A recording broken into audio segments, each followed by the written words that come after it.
Hello everyone, welcome to economics classes. I am Priyanka. आज की हमारी क्लास होनी है कंप्लीट फार्मूला रिवीजन। हमें करना है माइक्रो और मैक्रो इकोनॉमिक्स का। ये दोनों unit as you know is most important to clear the exam. अगर आपको इकोनॉमिक्स का कोई भी एग्जाम क्लियर करना है, चाहे वो असिस्टेंट प्रोफेसर का आपका एग्जाम हो, चाहे आपका नेट का एग्जाम हो, चाहे किसी स्टेट का सेट का एग्जाम हो, कोई भी एग्जाम हो, ये दोनों यूनिट्स बहुत ही ज्यादा इंपॉर्टेंट होती है। तो आज की इस क्लास में हम सारे के सारे जितने भी फॉर्मूला आते हैं माइक्रो और मैक्रो में, वो दोनों के दोनों हम आज रिवाइज करेंगे। ठीक है, स्टार्ट करते हैं। सबसे पहले हम माइक्रो इकोनॉमिक्स से। तो माइक्रो इकोनॉमिक्स से हम स्टार्ट करेंगे। तो माइक्रो इकोनॉमिक्स में जो सबसे पहला कॉन्सेप्ट है और जो सबसे इंपॉर्टेंट कॉन्सेप्ट है, जो मैं हम ऑलरेडी मैं बता भी चुकी हूँ, ऑलरेडी हम माइक्रो एंड मैक्रो का कंप्लीट रिवीजन कर चुके हैं। आप वन शॉट वीडियो देख लेना। ये क्लास सिर्फ और सिर्फ फॉर्मूला और मोस्ट इंपॉर्टेंट जो हमारे टॉपिक हैं या मोस्ट इंपॉर्टेंट फॉर्मूलाज ही हम जो है इस क्लास में डिस्कस करेंगे। तो सबसे पहले अगर हम माइक्रो इकोनॉमिक्स से स्टार्ट करें तो सबसे पहली जो इंपॉर्टेंट चीज आती है यहाँ पे आती है कि अगर आपको गुड्स दे रखे हैं, सब्स्टिट्यूशन इफेक्ट दे रखा है, इनकम इफेक्ट दे रखा है और आपको बताना है प्राइस इफेक्ट क्या होगा। तो गुड्स के केस में हमारे तीन तरीके के गुड्स हैं। एक हमारे नॉर्मल गुड्स है, एक हमारे इंफीरियर गुड्स है, एक हमारे गिवन गुड्स है। सब्स्टिट्यूशन इफेक्ट हमेशा हमारा क्या होगा? नेगेटिव होगा। नॉर्मल गुड्स के केस में इनकम इफेक्ट हमारा नेगेटिव, इंफीरियर इफेक्ट हमारा पॉजिटिव और गिवन गुड्स का इनकम इफेक्ट भी पॉजिटिव होगा। ठीक है, और ये रियल इनकम की बात हो रही है, यहाँ पे नॉमिनल इनकम की बात नहीं हो रही है। और ओवरऑल अगर हम प्राइस इफेक्ट की बात करें तो नॉर्मल गुड्स में हमारा प्राइस इफेक्ट नेगेटिव होता है, इंफीरियर गुड्स के केस में भी प्राइस इफेक्ट नेगेटिव होता है, लेकिन सिर्फ एक गिवन गुड्स है जिसमें ओवरऑल प्राइस इफेक्ट हमारा पॉजिटिव होता है, because here income effect is greater than substitution effect. Question यहाँ से बहुत बार आ चुका है कि किस केस में, जिस केस में इनकम इफेक्ट ग्रेटर देन है सब्स्टिट्यूशन इफेक्ट से, उस वो केस किसका है? वो केस है गिवन गुड्स का। ठीक है, बाकी इन दोनों केस में हमें पता है कि सब्स्टिट्यूशन इफेक्ट ज्यादा होता है किससे? इनकम इफेक्ट से। तो पहली चीज तो यहाँ पे ये इंपॉर्टेंट थी। दूसरा, अगर यहाँ से क्वेश्चन आ सकता है तो वो क्या आ सकता है कि अगर आपसे कंज्यूमर सरप्लस कैलकुलेट करने के लिए कह दिया गिवन कि आपके पास कंपनसेटिंग वेरिएशन है प्लस आपके पास इक्विवेलेंट वेरिएशन है, तो compensating variation plus equivalent variation divided by 2, ये क्या होगा? आपका कंज्यूमर सरप्लस। ये आपका क्या है? ये आपका सेकंड फॉर्मूला है। थर्ड फॉर्मूले की अगर हम बात करें तो थर्ड फॉर्मूला माइक्रो इकोनॉमिक्स में कौन सा इंपॉर्टेंट है? Arc elasticity. आर्क इलास्टिसिटी या फिर हम कह सकते हैं एवरेज इलास्टिसिटी मेथड। तो वो हम कैसे कैलकुलेट करते हैं? वो हम कैलकुलेट करते हैं change in quantity divided by average quantity, overall change in price divided by average price. ठीक है, हमें ये पता है कि एवरेज क्वांटिटी एवरेज प्राइस हमें कैलकुलेट करना हो तो हम कैसे कैलकुलेट करेंगे? Q1 plus Q2 divided by 2 average quantity के लिए, और एवरेज प्राइस हम कैसे कैलकुलेट करेंगे? P1 plus P2 divided by 2। और चेंज हमें पता है कि चेंज इन क्वांटिटी हम कैसे करेंगे? Q2 minus Q1।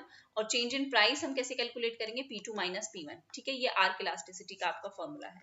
सारे के सारे इंपॉर्टेंट फॉर्मूलेस हम डिस्कस करेंगे जो आपके एग्जाम में बहुत ज्यादा इंपॉर्टेंट रोल प्ले करने वाले हैं। ठीक है, स्टार्ट नेक्स्ट हम फॉर्मूला देखते हैं कि नेक्स्ट हमारा फॉर्मूला क्या है।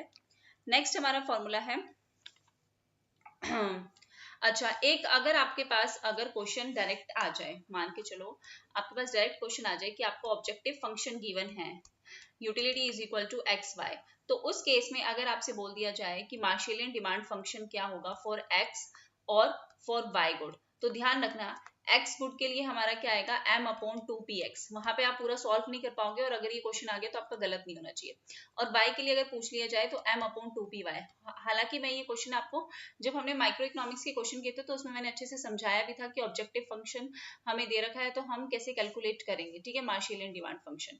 ओके, और क्लियर है यहाँ पे कि अगर आपसे डायरेक्ट मार्शेलियन डिमांड फंक्शन पूछ लिया जाए तो आपका आंसर होगा ये, और अगर यहीं पे ही आपसे इनडायरेक्ट यूटिलिटी फंक्शन पूछ लिया जाए तो वो क्या होगा? आपका m/2√px और py। क्लियर है? इसके बाद हमारा जो नेक्स्ट फॉर्मूला है वो किससे रिलेटेड है? वो हमारा रिलेटेड होगा एंजल एग्रीगेशन से। एंजल एग्रीगेशन से, तो एंजल एग्रीगेशन हम कैसे कैलकुलेट करेंगे?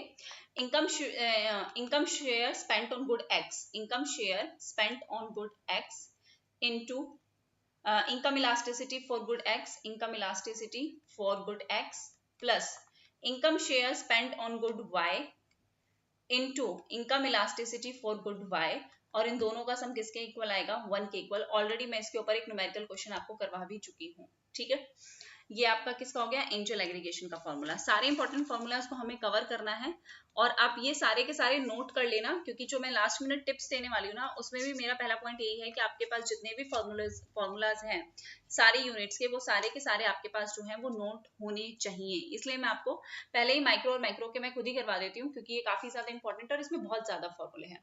ठीक है, इसके बाद अगर हम बात करें तो आता है आपका cross price elasticity. Cross price elasticity के केस में अगर आपको प्राइस इलास्टिसिटी ऑफ डिमांड पूछी गई है तो सबसे पहले वो क्या होता है, मार्जिनल अपॉन एवरेज। डायरेक्टली ये भी क्वेश्चन आ सकता है कि आपको average upon marginal, marginal upon average कैसे भी करके देख सकते हैं, तो आपको पता होना चाहिए कि मार्जिनल अपॉन एवरेज होता है। और अगर हम फॉर्मूले की बात करें तो change in quantity demand for x upon change in price for x into change in into price of x sorry into price for x upon quantity demand for x. ठीक है, अगर वहां पे आपको क्रॉस प्राइस इलास्टिसिटी की बात की जाए तो क्रॉस प्राइस इलास्टिसिटी कैसे कैलकुलेट होगी, change in quantity demand for good A upon change in price for B into price for B upon quantity demand for A. ध्यान रखना ये फॉर्मूला। ठीक है, दूसरी चीज यहाँ पे एक चीज और इंपॉर्टेंट है कि अगर आपकी इलास्टिसिटी की वैल्यू नेगेटिव आ रही है तो इसका मतलब वो आपका कौन सा गुड है, वो आपका होगा कॉम्प्लीमेंट्री या फिर ज्वाइंटली यूज्ड गुड्स जिसे हम कहते हैं। और अगर आपकी इलास्टिसिटी वैल्यू पॉजिटिव है, इट मींस वो आपका क्या है, वो आपका सब्स्टिट्यूट गुड्स है। क्रॉस प्राइस इलास्टिसिटी की बात हो रही है, वो आपका क्या है, सब्स्टिट्यूट गुड्स है। डायरेक्टली ऐसे भी क्वेश्चन जो है वो आ सकता है, तो इस चीज का भी ध्यान रखना। Okay, now moving toward next question. Next आपका नेक्स्ट फॉर्मूला आपका क्या हो सकता है, नेक्स्ट फॉर्मूला आपका होगा, एक सेकेंड, कंज्यूमर सरप्लस और प्रोड्यूसर सरप्लस का, कंज्यूमर सरप्लस और प्रोड्यूसर सरप्लस का। ठीक है, न्यूमेरिकल क्वेश्चंस मैंने सारे PYQs वगैरह सब कुछ कंप्लीट करा दिए, तो आप देख लेना। कंज्यूमर सरप्लस की अगर हम बात करें तो वो क्या होगा, 0 टू Q आपकी जो भी वैल्यू है DQ into derivative of Q minus P star Q star. ठीक है, into price into quantity consumer surplus के केस में। लेकिन प्रोड्यूसर सरप्लस के केस में हम पहले प्राइस इंटू क्वांटिटी करते हैं माइनस SQ सप्लाई फंक्शन जो होगा इंटू डेरिवेटिव। ठीक है, और हमें ये पता है कि हमारा जो कंज्यूमर सरप्लस होगा वो उसकी वैल्यू क्या होगी, ये आपका प्राइस और क्वांटिटी है। ठीक है, जबकि पूरी प्राइस लाइन होगी तो ये आपको शो करेगा कि ये पर्टिकुलर जो एरिया है, ये डिमांड कर्व, ये जो आपकी डिमांड कर्व है, इसके जो ये नीचे वाला एरिया है और ये जो आपकी प्राइस लाइन है इसके ऊपर वाला जो एरिया है, ये आपका किसको शो करेगा, ये आपके कंज्यूमर सरप्लस को शो करेगा। वहीं अगर हम प्रोड्यूसर सरप्लस की बात करें तो ये आपका SS सप्लाई फंक्शन है, ये आपकी प्राइस लाइन है। तो ये आपके सॉरी थोड़ी सी तबीयत खराब है। प्राइस लाइन के नीचे वाला जो एरिया है, ये पर्टिकुलर एरिया आपके किसको शो करेगा, ये आपके प्रोड्यूसर सरप्लस को शो करेगा। क्लियर है, इसके बाद हम चलते हैं अपने नेक्स्ट फॉर्मूले पे। नेक्स्ट फॉर्मूला या नेक्स्ट पर्टिकुलर मैं आपको रिवाइज करा देती हूँ तीनों चीजें, जो कि क्या है, एक तो आपका है लीनियर प्रोडक्शन फंक्शन, एक है आपका फिक्स्ड प्रोपोर्शन प्रोडक्शन फंक्शन या जिसे हम लियोन्टिफ प्रोडक्शन फंक्शन भी कहते हैं, और नेक्स्ट आपका क्या है, कॉप डगलस प्रोडक्शन फंक्शन। यहाँ पे चीजें क्या इंपॉर्टेंट है, देखो लीनियर प्रोडक्शन फंक्शन की लाइन कैसे इक्वेशन कैसे बनेगी, Q is equal to alpha K plus beta L, तो वो आपका क्या हो गया, लीनियर प्रोडक्शन फंक्शन। अगर आपका फिक्स्ड या प्रोपोर्शन है तो Q is equal to mean alpha K और बीटा एल। ध्यान रखना, मिन तो लियोन्टिफ है, अगर ये प्लस का साइन है तो लीनियर है, और अगर आपका simple Q is equal to A K alpha L beta अगर गिवन है तो वो आपका कॉप डगलस प्रोडक्शन फंक्शन है। क्लियर है, लीनियर प्रोडक्शन फंक्शन आपको हमेशा कांस्टेंट रिटर्न्स टू स्केल देगा, और फिक्स्ड या लियोन्टिफ आपको IRS, DRS, CRS कुछ भी दे सकता है। और अगर कॉप डगलस प्रोडक्शन फंक्शन आपको क्या बताएगा कि अगर अल्फा प्लस बीटा की वैल्यू 1 के इक्वल है तो वो CRS है, अगर अल्फा प्लस बीटा की वैल्यू ग्रेटर देन 1 है तो वो आपका IRS है, इंक्रीजिंग रिटर्न्स टू स्केल। अगर अल्फा प्लस बीटा आपका लेस देन 1 है तो वो आपका डिक्रीजिंग रिटर्न्स टू स्केल है। क्लियर है, अगर हम इलास्टिसिटी ऑफ सब्स्टिट्यूशन की बात करें तो लीनियर में क्या होती है, इन्फिनिटी होती है। फिक्स्ड या प्रोपोर्शन, मतलब यहाँ पे फिक्स्ड है ना, लियोन्टिफ प्रोडक्शन फंक्शन फिक्स्ड कहता है, तो आपके यहाँ पे इलास्टिसिटी ऑफ सब्स्टिट्यूशन क्या होगा, 0, और कॉप डगलस प्रोडक्शन फंक्शन आपका 1 होगा, मींस यहाँ पे लिमिटेड सब्स्टिट्यूशन हो सकती है। लीनियर में आपकी इलास्टिसिटी ऑफ सब्स्टिट्यूशन इन्फिनिटी है, इसका मतलब क्या है, the factors are perfect substitute. Fixed में आपकी 0 है, इसका मतलब क्या है, दे आर परफेक्ट कॉम्प्लीमेंट। एक दूसरे के बिना, एक दूसरे के साथ ही यूज होंगे, सब्स्टिट्यूशन नहीं हो सकता। और कॉप डगलस में आपकी क्या होती है, लिमिटेड सब्स्टिट्यूटेबिलिटी होती है। लीनियर में आपका पैरेलल आइसोक्वांट बनता है, ठीक है, पैरेलल आइसोक्वांट बनता है। फिक्स्ड में आपका बनता है जे शेप, ठीक है, जे शेप बनता है, और मतलब पैरेलल आइसोक्वांट मतलब ये, और इसमें आपका जे शेप बनता है मतलब ये। और अगर हम कॉप डगलस में बोले तो आपका ये स्मूथ जो है कन्वेक्स बनता है, ये ध्यान रखना। इंपॉर्टेंट चीजें ही रिवाइज करा रही हूँ, और ये सिर्फ उसी के लिए फायदा होगा जिसने ऑलरेडी पढ़ रखा है, ठीक है। ऐसा नहीं है कि आप अचानक से सिर्फ यही क्लास देख रहे हो और आपको लगेगा कि ये पता नहीं क्या करवा रहे हैं। तो ये उन्हीं लोगों के लिए है जो लास्ट में सिर्फ रिवीजन करना चाहते हैं, सॉरी फॉर दैट, बट आपको एक बार मैराथन तो देखनी पड़ेगी, वरना ये चीजें एकदम से ऐसे समझ में नहीं आएगी कि क्यों परफेक्ट सब्स्टिट्यूट है, क्यों परफेक्ट कॉम्प्लीमेंट है, ध्यान रखेंगे। उसके बाद नेक्स्ट फॉर्मूला हमारा है कांस्टेंट इलास्टिसिटी ऑफ सब्स्टिट्यूशन, जो सोलो मिन्हास एरो चेनरी ने दिया था, और इसका फॉर्मूला क्या है, Q is equal to A alpha L 1 minus rho plus 1 minus alpha K minus rho into minus 1 by row.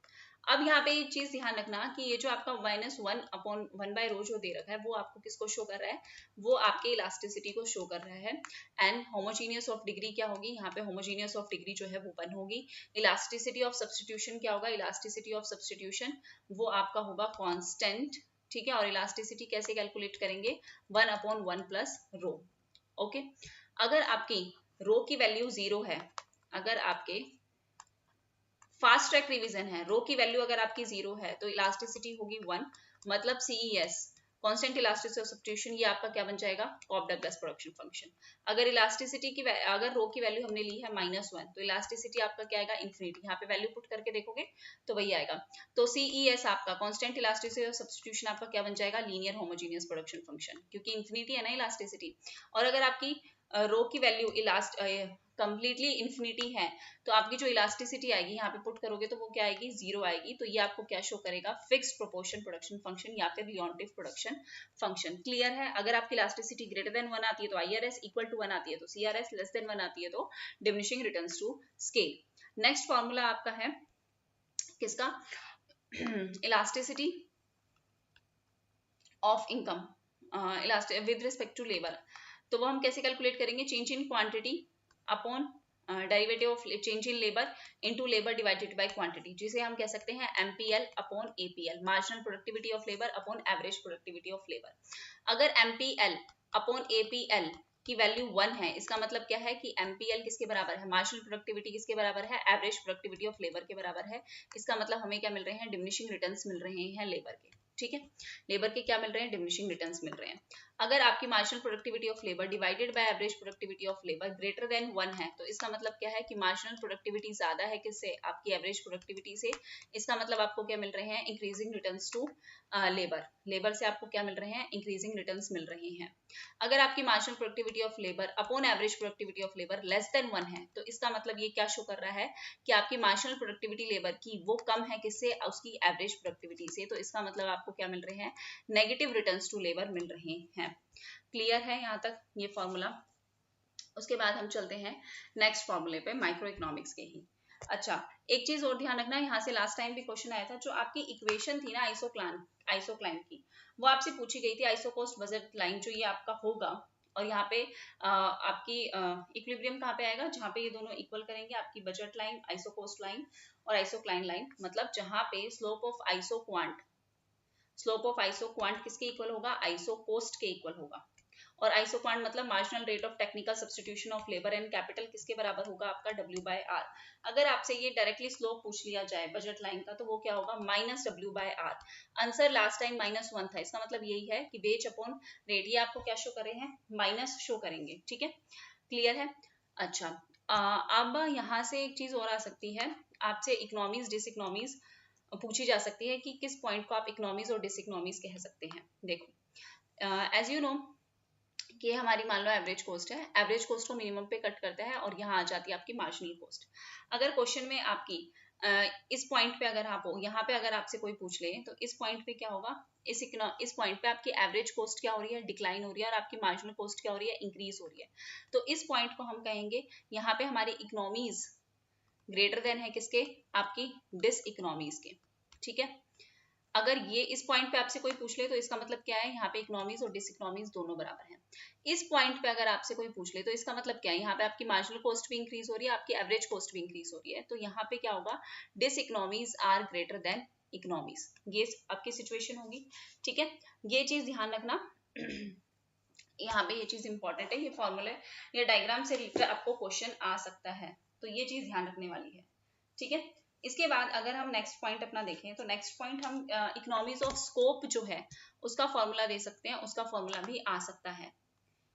Economies of scope economies of scope हम कैसे कैलकुलेट करेंगे, कोस्ट Q1 प्लस कोस्ट आपकी Q2 की minus coast आपकी Q1 और Q2 की, individual और में से ज्वाइंट प्रोडक्शन आपको माइनस करनी है। देखो ये आपकी क्या होगी, ज्वाइंट प्रोडक्शन की कॉस्ट, ये आपकी क्या होगी, इंडिविजुअल प्रोडक्शन की कॉस्ट, डिवाइडेड बाय आपकी CQ1 कॉस्ट 1 की फर्स्ट क्वांटिटी की और कॉस्ट सेकंड क्वांटिटी की। सिंपल सी बात है, डिसइकोनॉमीज कब होगा, डिसइकोनॉमीज आपका तब होगा जब आपकी कॉस्ट ऑफ ज्वाइंट प्रोडक्शन मतलब ये वाली CQ1 Q2 वाली, ये कॉस्ट आपकी ग्रेटर देन होगी किससे, आपकी इंडिविजुअल कॉस्ट से, किससे, आपकी इंडिविजुअल कॉस्ट से, CQ1 प्लस CQ2।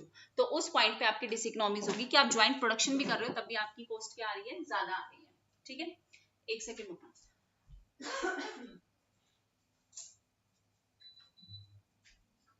यस, तब भी आपकी कॉस्ट क्या आ रही है, ज्यादा आ रही है, तो ये डिसइकोनॉमीज इसे शो करता है।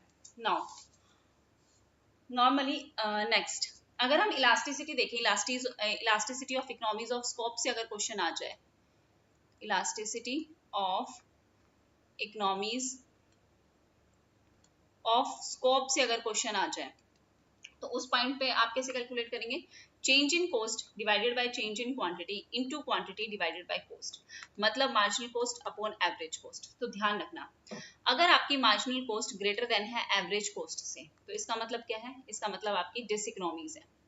ओके, अगर आपकी मार्जिनल कॉस्ट इक्वल है किसके, एवरेज कॉस्ट के, तो neither economies neither डिसइकोनॉमीज।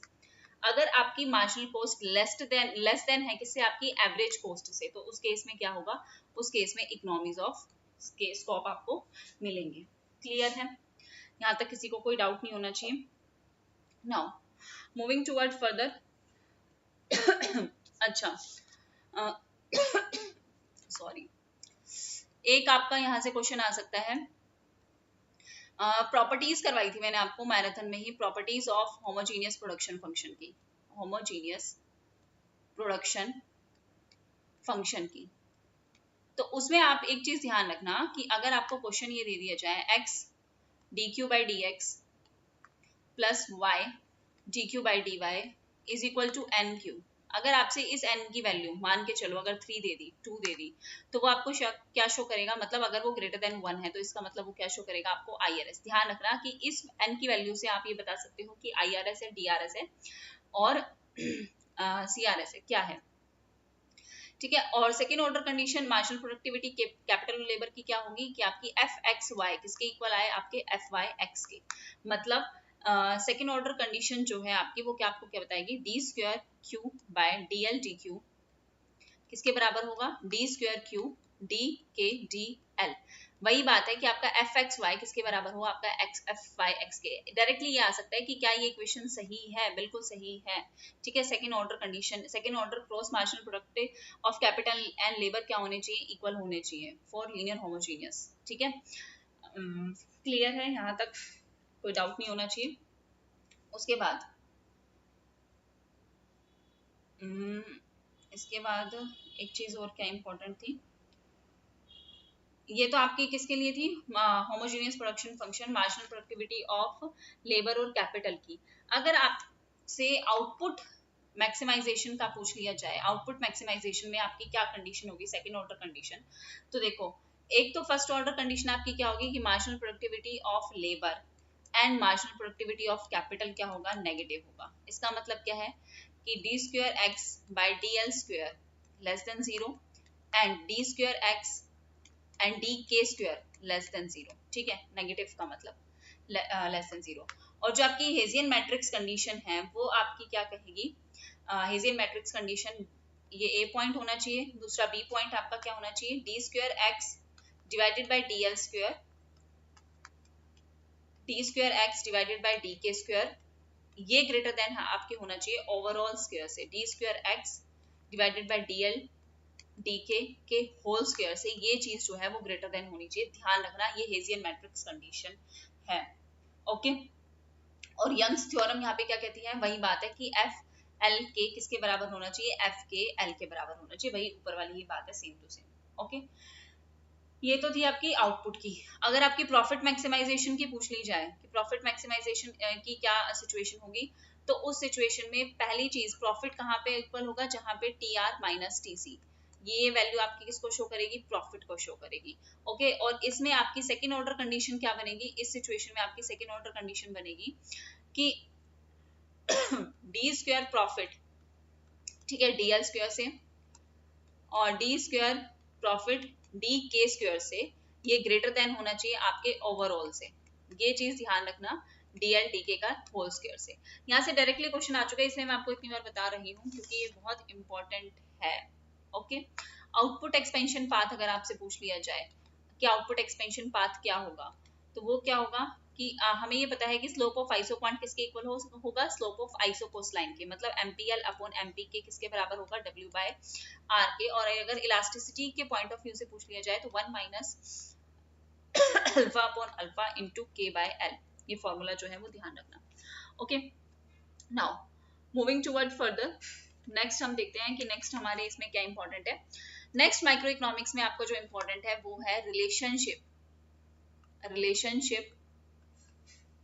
Between price elasticity and price discrimination, मतलब जहां पे एम आर ए आर, तो M R is equal to price 1 minus 1 by E, ये फॉर्मूला जो है वो ध्यान रखना, पुट कर देना आ जाएगा। प्राइस की जगह आप एवरेज रेवेन्यू भी पुट कर सकते हो, तो उस केस में क्या बनेगा, M R is equal to A R 1 upon 1 minus E, ठीक है। और और क्या हो सकता है, A R is equal to M R E upon E minus 1, कोई भी एक फॉर्मूला याद रखना, क्वेश्चन आपका सॉल्व हो जाएगा, बट याद रखना बहुत जरूरी है, ठीक है।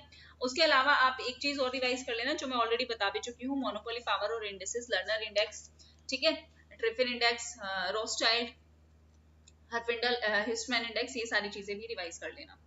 Okay, now moving toward further, जिसने मैराथन 2-3 बार देख चुके हैं आसान आराम से, तो उनको तो कोई दिक्कत नहीं होगी, लेकिन जो पहली बार अगर डायरेक्टली यही क्लास देख रहे हैं तो उनको मैं बोल सकती हूँ कि थोड़ी सी दिक्कत हो सकती है कि डायरेक्टली मैं यहाँ पे सिर्फ फॉर्मूले ही बता रही हूँ क्योंकि फॉर्मूले की रिवीजन क्लास है। ओके, नाउ नेक्स्ट आपका इंपॉर्टेंट फॉर्मूला और क्या हो सकता है, इंपॉर्टेंट फॉर्मूला आपका अनसर्टेनिटी और रिस्क एनालिसिस वाले केस में, जेनसन्स इनइक्वालिटी इंडेक्स मैंने आपको बताया था, उस केस में मैंने आपको 3 सिचुएशन बताई थी। एक तो आपकी थी मिक्स रिस्क न्यूट्रल की, पता है राइटिंग को क्या हो गया है, रिस्क न्यूट्रल, रिस्क एवर्स और रिस्क लवर। तो न्यूट्रल के केस में क्या होगा, न्यूट्रल के केस में आपकी जो एक्सपेक्टेड होगी, ये जेनसन्स इनइक्वालिटी इंडेक्स है, एक्सपेक्टेड जो होगी वो आपकी इक्वल होगी किसके, आपके यूटिलिटी के, ठीक है, ये न्यूट्रल का केस है। अगर आपकी रिस्क लविंग की सिचुएशन है तो लविंग के केस में आपकी जो एक्सपेक्टेड वैल्यू जो होगी आपकी, वो आपकी ग्रेटर देन होगी आपके यूटिलिटी वाले से। और अगर रिस्क एवर्स की सिचुएशन है तो एवर्स की सिचुएशन में आपकी जो एक्सपेक्टेड है वो आपकी लेस देन होगी आपकी किससे, यूटिलिटी से, ठीक है, ये ध्यान रखना। और एक और क्वेश्चन आ सकता है, आ भी चुका है, और वो क्या है, arrows parade coefficient of risk aversion, coefficient of risk aversion. उस केस में आपको क्या करना है, आपको जो इक्वेशन दी जाएगी उसमें आपको सेकेंड ऑर्डर कंडीशन को डिवाइड करना है फर्स्ट ऑर्डर कंडीशन से, ध्यान रखना, सेकेंड ऑर्डर कंडीशन डिवाइड कर देना फर्स्ट ऑर्डर कंडीशन से, आपका आंसर जो है वो आ जाएगा। अगर पॉजिटिव है रिस्क एवर्स, रिस्क लवर है तो क्या होगा, negative, risk tolerance 1 upon R A, risk aversion कर देना, रिस्क टॉलरेंस अगर आपसे पूछ ली जाए तो, ठीक है। नाउ नेक्स्ट यहाँ से क्या इंपॉर्टेंट फॉर्मूला बन सकता है, नेक्स्ट जो सबसे लास्ट में एक इंपॉर्टेंट चीज मुझे आपको और बतानी थी वो थी आपकी कोब वेब की थ्योरी। कोबवेब की थ्योरी से आपको क्वेश्चन आ सकता है कि ध्यान रखना ये चीज, अगर आपका slope of inverse supply function, अगर आपका slope of inverse supply function greater than हो slope of inverse demand function के, इनवर्स डिमांड फंक्शन के, तो वो आपका उससे आपको क्या मिलेंगे, स्टेबल रिजल्ट्स मिलेंगे, स्टेबल इक्विलिब्रियम मिलेगा। अगर आपका इनवर्स की जगह अगर आपसे बोल दिया जाए slope of original supply function, slope of original supply function less than होगा जब slope of original demand function के, ओरिजिनल डिमांड फंक्शन के, तो वो केस आपका क्या होगा, स्टेबल होगा। ध्यान रखना यहाँ पे इनवर्स पूछा है कि यहाँ पे ओरिजिनल पूछा है, उस चीज को ध्यान रखना। ओके, अगर आपकी पहली situation when your supply is more elastic, जब आपकी सप्लाई मोर इलास्टिक है, मतलब क्या है, फ्लैटर है, या तो फ्लैटर आ जाए या फिर मोर इलास्टिक आ जाए then demand curve, demand curve से, मतलब डिमांड कर्व से ज्यादा फ्लैटर है, मतलब डिमांड कर्व वहां पे क्या होगा, स्टीपर होगा। तो उस केस में एट इक्विलिब्रियम, इस केस में क्या होगा, प्राइस आपके क्या करेंगे, डाइवर्ज करेंगे और आपको क्या देंगे, अनस्टेबल, अनस्टेबल इक्विलिब्रियम देंगे। ठीक है, दूसरे केस में अगर आपका जो डिमांड कर्व है वो ज्यादा इलास्टिक है, वो ज्यादा इलास्टिक है मतलब अगर वो फ्लैटर है, तो किससे, सप्लाई कर्व से, मतलब सप्लाई कर्व आपका उस टाइम पे क्या हो, अगर स्टीपर हो, डायरेक्टली ये क्वेश्चन आ जाए, तो वो आपको देंगे, इसका मतलब आपका प्राइस क्या करेगा, प्राइस आपका कन्वर्ज करेगा और आपको स्टेबल इक्विलिब्रियम जो है वो प्रोवाइड होगा। ध्यान रखना, इस केस में अनस्टेबल है, डाइवर्ज करेगा, तो आपको क्या मिलेंगे, एक्सप्लोसिव ऑक्सीलेशन मिलेंगे, एक्सप्लोसिव ऑक्सीलेशन मिलेंगे। अगर आपका कन्वर्ज है, स्टेबल है, तो आपको क्या मिलेंगे, परपेचुअल ऑक्सीलेशन मिलेंगे। परपेचुअल का मतलब क्या है, ये बराबर है, ये परपेचुअल है। एक्सप्लोसिव का मतलब क्या है, ये कि ये आगे आगे और बढ़ता जाएगा, वो हो गया आपका एक्सप्लोसिव ऑक्सीलेशन। नेक्स्ट, अगर मैचअप में अगर आपको ये क्वेश्चन आ जाए कि बीटा की वैल्यू ग्रेटर देन 0 है, बीटा की वैल्यू लेस देन 0 है, ये आपको मॉडुलस लगा के ये ग्रेटर देन 0 है, या फिर ये मॉडुलस लगा के ये लेस देन 1 है। ठीक है, तो उस केस में ध्यान रखना, अगर ये ग्रेटर देन 0 है तो मतलब आपको मैच करना होगा नॉन ऑक्सीलेशन से, अगर लेस देन 0 है तो इसका मतलब क्या है, ऑक्सीलेशन, अगर ग्रेटर देन 1 है तो डाइवर्जेंट है, और अगर लेस देन 1 होगा तो आप टिक कर देना किस पे, कन्वर्जेंट में। ये मैचअप में आ सकता है, इसलिए मैं आपको बता रही हूँ। ओके, यहाँ पे आपको कोई डाउट नहीं होना चाहिए। दूसरा, मेरे को एक मार्शल और वॉलरस का भी रिवाइज करवा देती हूँ। ध्यान रखना, अगर आपका डायग्राम इस तरीके से है कि ये आपका सप्लाई कर्व है और ये आपका डिमांड कर्व है, तो उस केस में जो वॉलरस होगा वो देगा स्टेबल इक्विलिब्रियम और जो मार्शल होगा वो क्या देगा आपको, अनस्टेबल इक्विलिब्रियम। दूसरी सिचुएशन में अगर अपोजिट है, अगर ये आपका क्या है, डिमांड कर्व, और ये चीज आपकी क्या है, सप्लाई, तो इस केस में जो वॉलरस होगा वो आपको क्या देगा, अनस्टेबल, और जो मार्शल होगा वो आपको क्या दे सकता है, स्टेबल। डायग्राम से क्वेश्चन आ सकता है, बिल्कुल ध्यान रखना, गलती बिल्कुल भी मत करना। अगर आपका क्वेश्चन इस तरीके से आ जाए कि मान लो ये आपको एक लाइन दे रखी है और ये आपको एक डायग्राम दे रखा है, पहले भी आ चुका है ये, और अगर आपसे पूछ लिया जाए कि ये पॉइंट आपको क्या शो करेगा, तो ये ध्यान रखना, ये आपको स्टेबिलिटी की शो करेगा कि D divided by less than 0 है। मतलब यहाँ पे अगर आप ये खुद देखो ना, अगर आप सिर्फ इस पॉइंट को देख रहे हो तो ये क्या शो कर रहा है, नेगेटिव रिलेशन शो कर रहा है, और डिमांड और प्राइस में कैसा रिलेशन होता है, नेगेटिव होता है, मतलब ये सही चीज है, स्टेबल है।